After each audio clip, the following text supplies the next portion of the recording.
is up, boys and girls, ladies and gentlemen, day traders, class swing traders. Hope you guys are doing absolutely fantastic.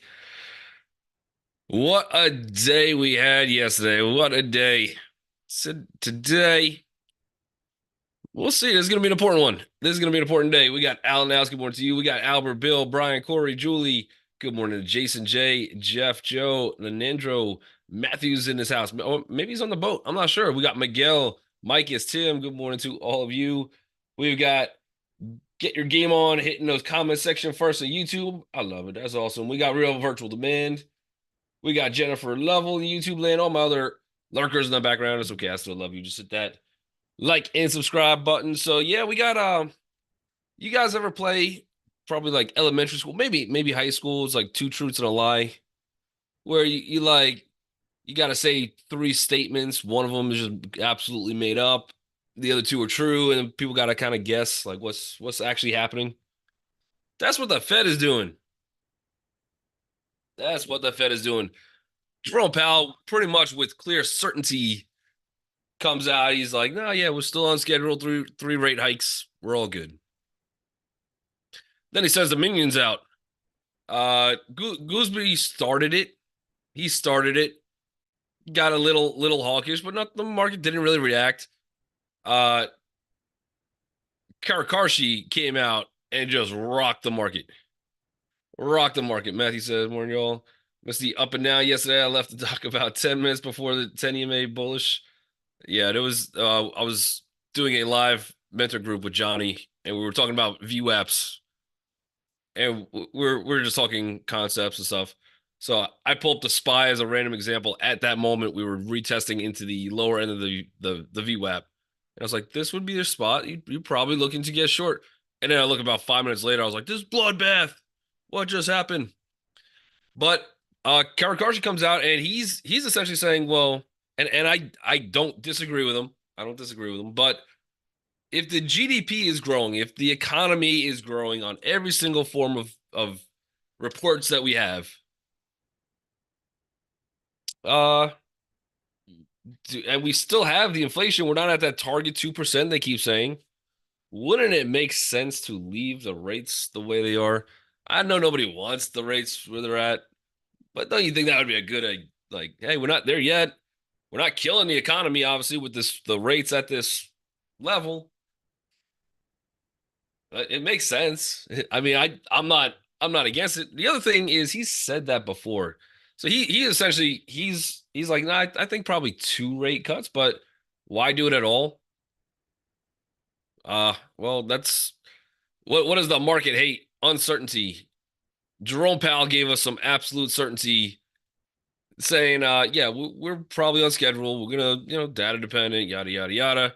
But we're really looking good for the June rate cut. We're looking really good to have three rate cuts this year. And then Kashkari says no. At the very same time, we had some international turmoil. I think we had Blanken talking about the Ukraine should be joining NATO. Okay, well, if they do, I mean, let whoever you want NATO. I don't care. I don't. What? It's not my decision. But then I think if they're into NATO, then NATO is now committed to go to war with Russia, which means that we're into war with, and then we get World. So we had World War III yesterday. Plus rate. I don't know what's more important now. Probably the rate cuts or World War III. I'm not sure. So, on a day like that, you will get this big massive sell-off. So it's also good. The damage from this candle though is going to be expensive. Is going to be expensive. Until it's not. The only time I know when it's not is we got to get back above 524.28. Essentially take out this candle. That's it for me. You got good volume, pretty weak, strong close. I was going over this. We were talking about some kind of pullbacks to the higher side, 517.88. Right. So if we get some kind of a decent bounce, the first one is going to be I think a key level we got to get above is 515.95. If we can do that, then I think right around here, 517.79 is going to be a huge one. almost into a 50% retracement of this candle and see what happens there. If you have not gotten any kind of protection on the table, I don't want to be out there just like, stirring up fear because we don't know. And the thing with the rate cut is eventually there'll be rate cuts. Whether this year, whether next year, eventually it's gonna happen. But the market's impatient. They want to know how to handle their books this year, I guess. That makes sense. Get your game on says, well, we are aiding Ukraine, so in the eyes of Russia, we are already at war with them. Yeah, but in the eyes of Russia and actually being in being in war with them, that's two different things. There will be a big difference because then what our responses have to be is a lot different than just sending aid and trillions of dollars to Ukraine and giving them some of the craziest tanks and missiles and everything else you could figure out. We also took a look at this one in the mentor group yesterday. This one, somebody was asking, what is, if we use fibs on a SPY, what is a good pullback spot? Fair question. Uh, about 50% retracement if we're just using fibs like we normally would. That would take us down to 467.36. So if anybody felt some kind of certain way about the one day we had yesterday, it might be a good idea to have some protection on the account. It might be a good idea to lighten up some positions. You might be in heavy. If you're sitting heavy on margin, it might be a good idea to reduce some margin. Just saying. And then the 618, which is a really good spot, would take us to 453.19. So technically we could get all the way to 453.19 and still be bullish in this market. That's a big drop. Not saying we get down there, not saying it's gonna I have anybody that tells you we're definitely going to a certain spot, they're an absolute moron. Just don't. That's when you stop listening right there because nobody knows which direction this market could go ever. And we could get news today. We could get a tweet coming out today. I mean, especially back in the DJT era, you get a tweet that just changes the market sentiment. But would that still be a fair pullback at this point? Yeah, if that's the highs, that would get me really good risk to reward. Over the long term, markets are built to go higher. But we've had a crazy, crazy move already. 1, 2, 3, 4, 5 strong months up. And this is our first red month, and we got a whole lot of it left. So who knows where this candle actually closes at? The weekly chart, and this is why I say today is going to be very, very important for this market. If we close even toward the lows of the day, what do we end up really getting on this chart on a weekly? Well, we open up here. If we close anywhere somewhere in this vicinity, right, whether it's higher or lower, it doesn't really matter. And then we got this wick. And we got really our first little reversal wick that we've had in a very long time. Right? And then we probably come down, do something like this, come back up, do something like this, come back up. And that could happen. We'll see. We will see. But again, today's gonna be very, very important. The jobs numbers that came out earlier today, they came in extremely hot. So again, that's going to the Kashkari argument. There wasn't as many unemployed people as we thought. There was actually less.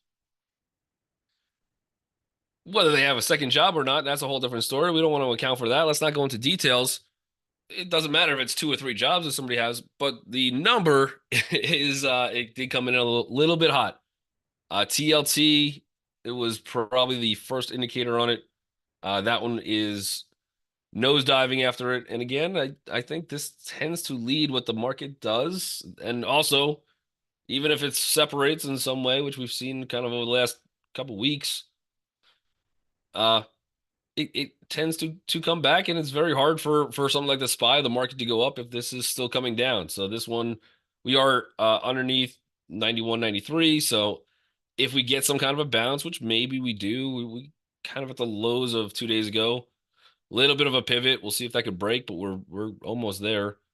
And then the next target down takes us to, we got one right below us, 91.17 and probably like 90.85. So we'll see. Qs, QQQ. Mm, looks very similar to the SPY, so a little bit of potential double top. We did run right into some resistance up there at 446, 54. I've got one little support down here for 34.16, so we'll see if that could break. We are gapping up a little bit on this one, so maybe look for like 436.13 as some kind of holding spot potentially. Otherwise, getting into, I don't know, maybe like 440.07. That's roughly about half of yesterday's candle. It's right before that 20 EMA as well. And we'll see if we get some kind of pullback or not.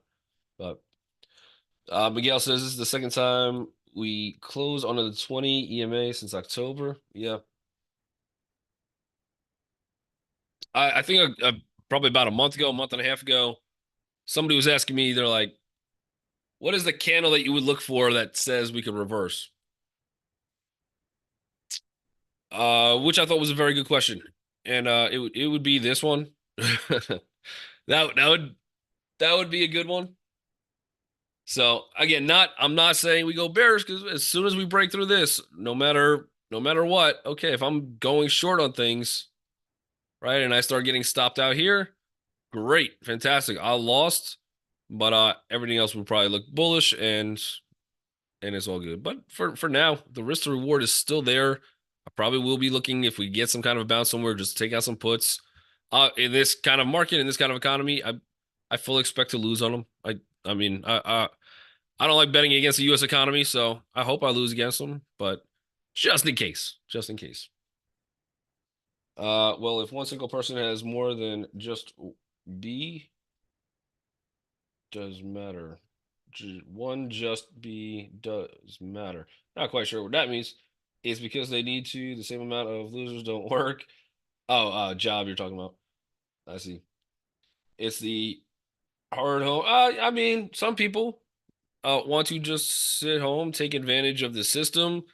Part of me don't blame them because if you don't work, you get a lot of stuff for free. We have some really good programs that are supposed to be kind of safety nets that just becomes somebody's entire hammock sometimes. But then again, there is other people that are just like, yeah, I just can't work. I can't find nothing for whatever their job skill set is different. So, but I get it. Let me know what tickers you guys got that you want to take a look at. I got a couple in YouTube already, so we'll start with that one. But if anybody else wants to take a look at anything else, let me know. DNUT. Krispy Kreme.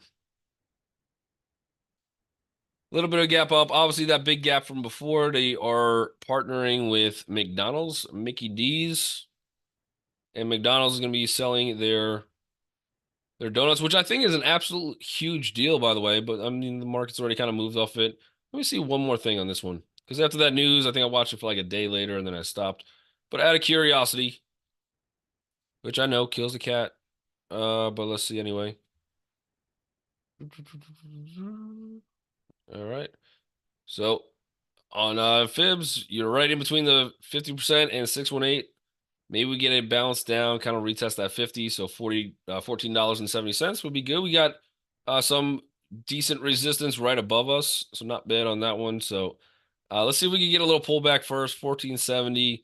But I actually like that deal a lot. I think that adds a lot of money to their balance sheet. I just don't know what the exact terms of the agreement is, like how profitable they'll be from it. But I know it's going to be way more than it is now. So we'll see. But otherwise, pretty good gap to go. You do have some resistance. The bigger resistance on this one is about 1529. And if you like it for the long term, if you think that's a good deal for them, you might want to consider. You obviously missed that move there, and coming in somewhere around here, looking for some kind of S curve could make sense. We'll get that one a little bit higher. Day trade wise, volume is probably going to be very light. So on a day trade basis, it might be tough. Swing trade, have a bacon, egg, and cheese and donut. I don't know. I kind of think that's a worse deal for McDonald's than it is Krispy Kreme because I would just be like, nah, give me 30 dozen donuts. I don't even need the bacon, egg, and cheese. It's too tempting. But we'll see. The entire deal just reduces the balance sheet of McDonald's. That would be wild. Uh,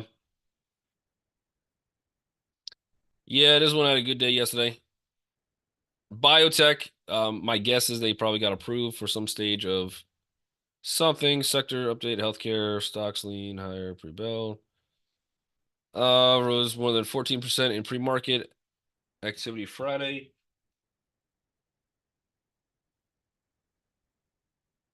Reporting positive interim data from a randomized phase 2 clinical study. Okay. Then they just have to get through phase 3. But I mean that would be a big one if they can. So it's a good move. Biotech is a lot like hot potato a little bit. But yeah, big move. So any terms of risk to reward, any type of technicals don't really apply too much to biotech. It's kind of sit there when it's absolutely flat. Best way to trade is almost like penny stocks, build a basket out of like 50 different stocks. And hopefully one does this and makes up for the entire room. But there's a lot of people already kind of profitable in that one. So for me, I'll stay away. It's just not my. I'm not saying it's not going higher or lower. You probably got good momentum. You're still inside yesterday's candle, so if we want to go anything technical, if you want to try to short this, 774 would be your stop, and then see if you get a retracement on this one. But again, not my exact style on it. SLV. I tend to stay away from biotechs. Doesn't mean that there's not a lot of money to be made, but if you do want to get into biotechs, by the way, you could. Uh, Technicals don't work as much. You really have to stay on top of the research and just kind of like what's in the pipeline for these companies and when their big announcements are supposed to be coming out and all that stuff. So most most biotechs are buy the rumor, sell the news. So we'll see. We got SLV. I know Yates have been playing this one pretty well, kind of playing it up as a catch-up trade to gold. I love gold. But we got opening pretty flat from where we're at. A little inside day candle. Actually, it held up pretty well. I think gold's I don't really check gold at the end of the day. It looks exactly the same. Yep. So inside day, gold is gapping up a little bit higher. So that might be a good one to trade. And then if you want sympathy on it, I think SLV would probably continue to be your sympathy. Obviously, we're in a still bullish pattern. That is one little inside resting day. But as long as gold stays up, okay, I think silver could probably kind of mimic it, follow it a little bit. And it is lagging. It's lagging gold a little bit, so it's a good gold has been a good indicator so far for silver. They're gonna make the burger with the donut as a bun. See, now you got me. Oh, yeah, I'd have to buy that. One out of curiosity, but then I'd go back like every day that week. I could hate it and still love it at the same time. That's wild. All right, we got roots. Root. We got Palantir.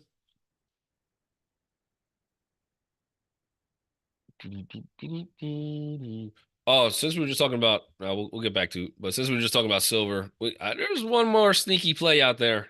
If you guys like the metals, I'll get to that one after this. Um, Root, yeah, so that still looks good. It held up pretty well yesterday. Inside day, look for some kind of support around 70.68. Not really a reversal sign here. Uh, Definitely doing something different than the rest of the market. It's already on a monstrosity of a tear. But yep, if you guys do like, I mean, we from February 22nd, where it was essentially almost at well, $10, I guess. It's up 700%. So yeah, has to have a pullback for me. If you're in it, great. And there's no real reversal sign. Maybe you want to get cautioned. There's a little bit of a reversal hammer, I guess. So stops, I'd probably go stop $60.75. You're up so much on this thing. $60, $68, something like that. But the sneaky play for metals, I guess metals, would be copper. So any ETFs that are related to copper, I think that's a decent play. I think that's a sneaky AI play, actually. So any of those data centers that they're building, there's three key things that they need to build. Like the three main things. There's a few more, obviously, but the three things that they need to build data centers would be number one, electricity. So that's one. And you hear about Bitcoin mining and all that electricity. I don't know why I put ELC, but you get the point. The second thing is water. So they do need water to facilitate that entire facility. But the third thing is copper. So if you guys can find any plays, ETFs on copper, let's see if we can pull one up right now. Um, like Nvidia's run a lot, AMD's run a lot. They're all starting to pull back, but copper could be a good play because all of those. I don't know if this is the right one. That's a CFD. Copper. Let's find ETF. Copex. This one right here. CPER could be a decent one. It's already up a lot, but if this one pulls back, it might be a way to kind of play a diversified way into the AI space. If you're like, man, everything ran already, I don't want to throw money at some of these big guys. Well, the more that industry grows, the more of those data houses that they build, that would be a decent look. Again, not financial advice, not a recommendation. Do your own research, but that's one that I'll start to eye down a little bit. Yeah, Miguel's got it. CPEH. Yep, yep. He already got that one. WDC. WDC. Uh, that's a good gap for today. Obviously, it was gapping up a little bit. Let's see if we get a. We're still inside days. Let's see if we get a bounce first at 72.64. I don't know if I'd want to play it if it goes under that, but that is a good gap and go. We're still gonna have to deal with the opening price from yesterday, also the high of the day, but otherwise, not a lot of volume except for the Bears came in there last time. That's about it. So we'll see. But WDC we'll put on the list. We had that on the list yesterday. It didn't really do much. So maybe today we get some follow through. We'll see. Uh,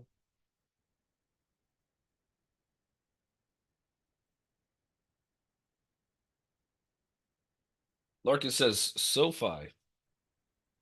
Yeah, I got me some SoFi. I'm in on that one. Let's take a look real quick at some of the other ones, and we'll get to SoFi. We got Roku.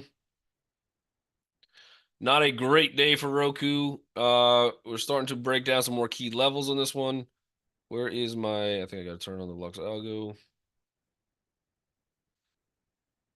We're starting to put all of that volume now on our backs, and probably we could get some more continuation down. I'd say to about 56.47. It is a retest gap today, so see we get a little tiny bounce first if we're going to day trade it.